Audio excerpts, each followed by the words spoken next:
Asa Hartford won 50 caps for Scotland, 35 of them whilst playing for Manchester City.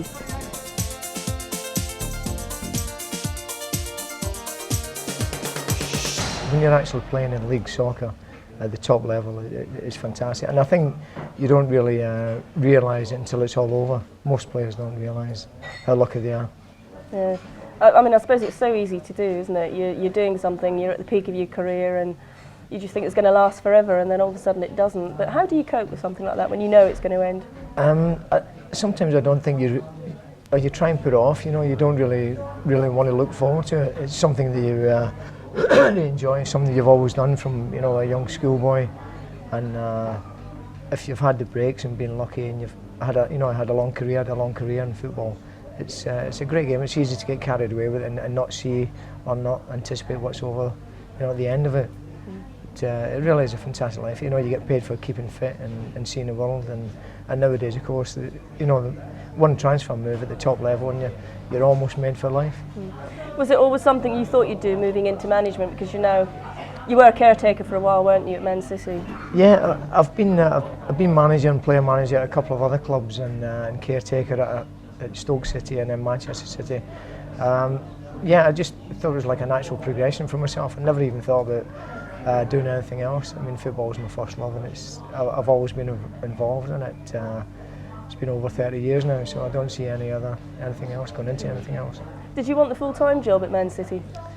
No, not at the time. No, I don't mean like I want it now.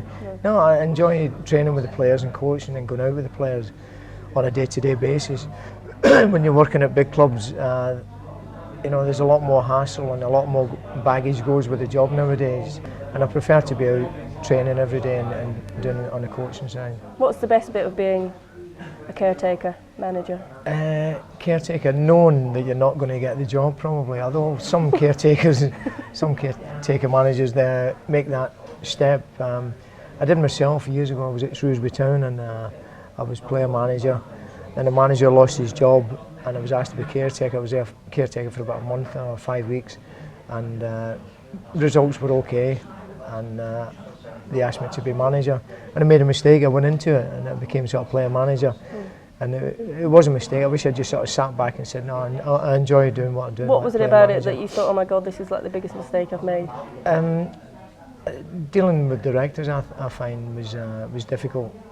The players and the press were okay. I could deal with that, but directors and because everybody's got the favourite players and they want to pick the team for you, sort of thing. It's a hassle that you can do without. Do you think it was too much that you were probably on the side of the players, but them being the bosses, if you like, were too much running it as a business? When I was player manager, maybe, but not so much now. The last couple of times I've been caretaker, I've been at Stoke City and Manchester City, and that's when I've been in my 40s, so you're well away. There is a bit of a distance between you and the players. So that I don't think that was a problem, but you have all the other